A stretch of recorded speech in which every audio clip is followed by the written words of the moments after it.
స్వర్గీయ ఎన్టీఆర్ 30వ వర్ధంతి జరుపుకుంటున్నాం. వారు ఎప్పుడు కూడా పేద ప్రజలే నా దేవుళ్ళు అంటూ ఉండేవారు. ఇవాళ ఎన్టీఆర్ గారికి నివాళులు అర్పించడం అంటే పేద ప్రజలకు ఉపయోగపడేటువంటి పనులు చేస్తే అది నిజమైనటువంటి ఉపయోగకరమైనటువంటి ఎన్టీఆర్ గారికి నిజమైన నివాళులు అర్పించడం అవుతుంది. అట్లా కాకుండా పేదలకు వ్యతిరేకమైనవి ప్రజాధనంతో నిరుపయోగమైనటువంటి పనులు చేసినట్లయితే ఈరోజు ఎన్టీఆర్ గారి ఆత్మ క్షోభిస్తుందని చెప్పవచ్చు. ఇటీవల మన రాష్ట్ర మంత్రి గారైనటువంటి నారాయణ గారు ఒక స్టేట్మెంట్ ఇచ్చారు. నీరుకొండలో 1750 కోట్ల రూపాయలు ఖర్చు పెట్టి స్వర్గీయ ఎన్టీఆర్ గారి విగ్రహం ఒకటి నెలకొల్పుతామని చెప్పేసి అంటున్నారు. ఆ తర్వాత అంతకుముందు మన ముఖ్యమంత్రి గారు చెప్పారు. గత ముఖ్యమంత్రి గారు ఋషికొండలో భవనాలు నిర్మించారు. దాదాపు 500 కోట్ల రూపాయలు వృధా ఖర్చు చేశారు. ఆ 500 కోట్లు ఉన్నట్లయితే 2 మెడికల్ కాలేజీలు నిర్మించేవాళ్ళం అని చెప్పేసి మన ముఖ్యమంత్రి గారు అయినటువంటి చంద్రబాబు నాయుడు గారు అన్నారు. అయితే ఈరోజు మేము అడుగుతుంది ఏంటంటే ఈ 1750 కోట్లు కనుక మీరు సదుపయోగం చేసినట్లయితే ఎన్ని మెడికల్ కాలేజీలు వస్తాయి ఒకసారి ఆలోచించండి. దాదాపు 7 కాలేజీలు ఈ 1750 కోట్ల రూపాయలతోటి మనం కట్టించవచ్చు. కాబట్టి మేము ఎన్టీఆర్ గారికి వ్యతిరేకం కాదు, వారిని అంటే మాకు గౌరవం ఉంది. ఎన్టీఆర్ గారి పేరు ఇంకా ప్రజల్లోకి బాగా వెళ్ళాలంటే ఈ 7 కాలేజీలకు కూడా ఎన్టీఆర్ గారి పేరే పెట్టండి. అందరూ చెప్పుకుంటా ప్రతి జిల్లాకు ఒక మెడికల్ కాలేజీ వస్తుంది. కాబట్టి ఉపయోగకరమైనటువంటి ప్రజాధనంతో ఉపయోగకరమైనటువంటి పనులు చేయమని చెప్పేసి సందర్భంగా మేము కోరుకుంటున్నాం. అట్లా కాకుండా ఒక సమాజంలో ఇటువంటి ఒక ప్రెసిడెంట్ని ఒక విత్తైన విగ్రహం పెట్టడం, అనవసరమైన ప్రజాధనంతో అనవసరమైన విగ్రహాలు పెట్టినట్లయితే భవిష్యత్తులో వేరొక ప్రభుత్వం వచ్చినప్పుడు కూడా వారికి నచ్చినటువంటి విగ్రహాలు ఇంతకీ 2 అంతలు పెట్టేదానికి అవకాశం ఉంది. ఈ విధంగా దీన్ని అరికట్టాల్సినటువంటి అవసరం విఘ్నుల అందరిపైన ఉందని చెప్పేసి ఈ సందర్భంగా తెలియజేస్తున్నాను. ఇటీవల సుప్రీంకోర్టు కూడా ఓ సందర్భంలో తెలియజేసింది. చెన్నై హైకోర్టు ఒక తీర్పు ఇచ్చింది. చెన్నైలో కరుణానిధి గారి విగ్రహం పెట్టాలని చెప్పేసి తమిళనాడు ప్రభుత్వం, తమిళనాడు ముఖ్యమంత్రి గారు అయినటువంటి స్టాలిన్ కోరుకున్నా కూడా దాన్ని తిరస్కరించింది చెన్నై హైకోర్టు. ఆ తర్వాత తమిళనాడు ప్రభుత్వం సుప్రీంకోర్టులో అప్పీల్కి వెళ్ళింది. సుప్రీంకోర్టులో కూడా దానికి తమిళనాడు ప్రభుత్వానికి ఎదురు దెబ్బ తగిలింది. కాబట్టి దీనిటన్నిటిని గుర్తుంచుకొని ఈ ప్రభుత్వం ఏదైతే విగ్రహాలు పెట్టాలి, 100 కోట్ల 1000 కోట్ల ఖర్చుతో పెట్టాలనుకుంటుందో ఆ యొక్క ఆలోచనని విరమించుకొని వ్యక్తి యొక్క గొప్పదనం ఆ యొక్క విగ్రహం యొక్క హైట్ని బట్టి ఉండదు. కాబట్టి వారి సేవలను గుర్తుంచుకోవాలంటే అనేక ఇన్స్టిట్యూట్స్ని, ఎడ్యుకేషన్ ఇన్స్టిట్యూషన్స్ నిర్మించండి, హాస్పిటల్ నిర్మించండి, ఇంకా ప్రజలకు ఉపయోగపరమైన ప్రాజెక్టులు కట్టండి. ఆ విధంగా చేయండి. కానీ ఈ విధమైన వృధా ఖర్చు చేయటం ప్రజలకు ఏమాత్రం కూడా సమ్మతం కాదని చెప్పేసి ఈ సందర్భంగా తెలియజేస్తున్నాను. 2 నిర్ణయాలు పరస్పర విరుద్ధంగా ఉన్నాయని ప్రభుత్వ మెడికల్ కాలేజీల పరిరక్షణ కమిటీ భావిస్తుంది. ఒక నిర్ణయం 10 మెడికల్ కాలేజీలకి కేవలం 5,000 కోట్లు ఖర్చు చేయాలి. 5,000 కోట్లు మా దగ్గర లేవు, మేము పీపీపీ పద్ధతిలోకి వెళ్తున్నామని ఒక పక్క ప్రకటిస్తూ ఉన్నాం. రెండో నిర్ణయం ఇటీవల మంత్రి నారాయణ గారు ప్రకటించారు. నీరుకొండ గ్రామం వద్ద 1750 కోట్లతో ఎన్టీ రామారావు విగ్రహాన్ని నిర్మిస్తామని చెప్పేసి. మేమేమంటున్నామంటే ఎన్టీ రామారావు గొప్ప వ్యక్తి, అందరం గౌరవించేటటువంటి వ్యక్తి. వాస్తవంగా ఎన్టీ రామారావు గారు తొలిసారి ముఖ్యమంత్రిగా ఉన్నప్పుడు సిద్ధార్థ మెడికల్ కాలేజీ ప్రైవేట్ కాలేజీని ఆయన ప్రభుత్వ రంగంలోకి ఆ యాజమాన్యాన్ని ఒప్పించి తీసుకుని ఈరోజు అది సిద్ధార్థ మెడికల్ కాలేజీ ప్రభుత్వ రంగంలో ఉంది, మీకు తెలిసిన విషయం. అదే అక్కడే ఎన్టీఆర్ హెల్త్ యూనివర్సిటీ కూడా వచ్చింది. అటువంటి భావాలు కలిగినటువంటి వ్యక్తి ఎన్టీ రామారావు.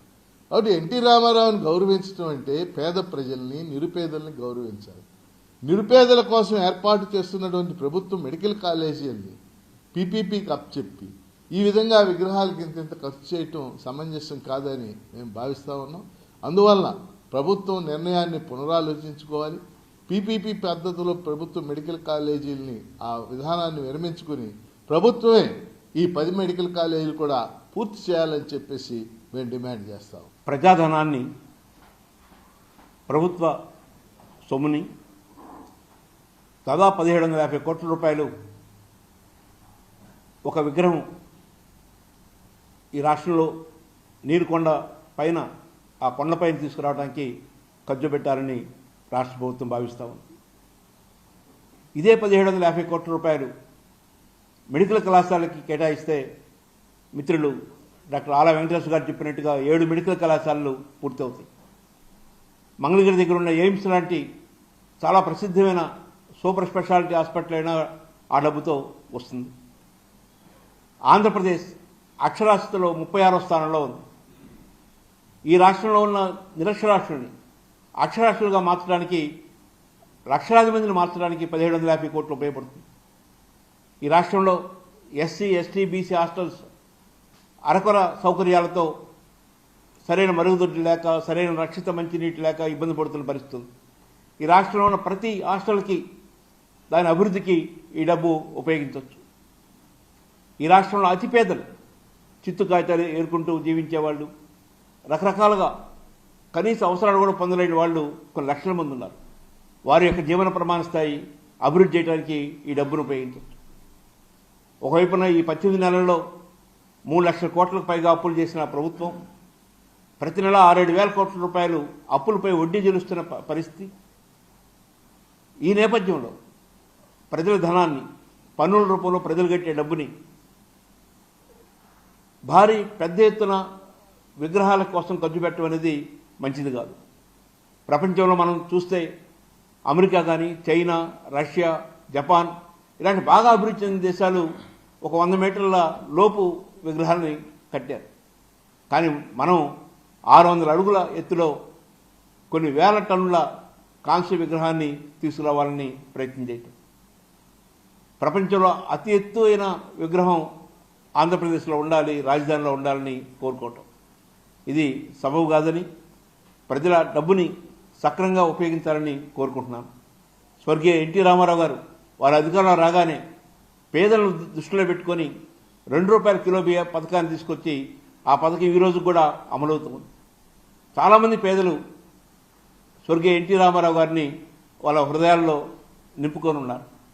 అలాంటి మంచి పనులు ప్రజలకు ఉపయోగపడేవి, ముఖ్యంగా పేద ప్రజలకు ఉపయోగపడే పనులు చేయడం ద్వారా అది స్వర్గీయ ఎన్టీ రామారావు పేరుతోనే చేయటం వలన వారు మరింత ప్రజల మనసుల్లో, హృదయాల్లో ఉంటారని, అదే వారికి నిజమైన నివాళని భావిస్తున్నాను. స్త్రీ శిశు మరణాల్లో, పౌష్టికాహార లోపాల్లో, ముఖ్యంగా దక్షిణాది రాష్ట్రాలను తీసుకుంటే కనుక ఆంధ్రప్రదేశ్ అట్టడుగు స్థానంలో ఉంది.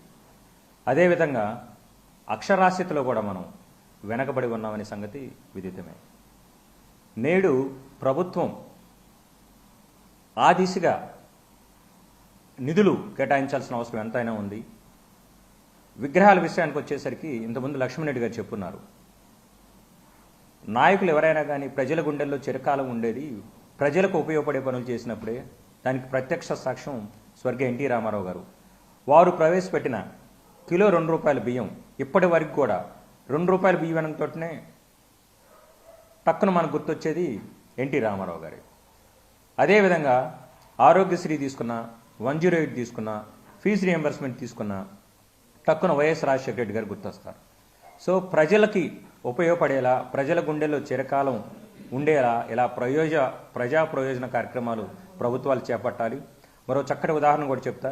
ఇప్పుడు మనం రాజస్థాన్ తీసుకుంటే కనుక సవాయ్ మాన్సింగ్ పేరిట ఒక 1930లో హాస్పిటల్ నిర్మించడం జరిగింది. వారే నిర్మించారు. రాష్ట్ర వ్యాప్తంగా అదొక పెద్ద రెఫరల్ హాస్పిటల్గా, మెడికల్ కళాశాలకు అనుబంధ ఆసుపత్రిగా, ఆల్మోస్ట్ అత్యున్నత ఒక కార్పొరేట్ ఆసుపత్రి స్థాయికి దీటుగా సేవలు అందించడం జరుగుతుంది. ఉచితంగా వైద్య సేవలు కావచ్చు, డయాగ్నోసిస్ కావచ్చు, అదేవిధంగా రీసెర్చ్ సెంటర్ కూడా పనిచేస్తున్న నేపథ్యం. సో పాలకులు అంతకుముందు చేసిన నాయకుల పేరు మీద ఇలాంటి పెద్ద పెద్ద ఆసుపత్రి నిర్మిస్తే కనుక నిరుపేదలకు, అభాగ్యులకు ఎందరికో మేలు చేసిన వారు అవుతారు. ప్రభుత్వం ఆ దిశగా ఆలోచనలు చేయవలసిందిగా కోరుచున్నాం. ధన్యవాదాలు. Please subscribe .news.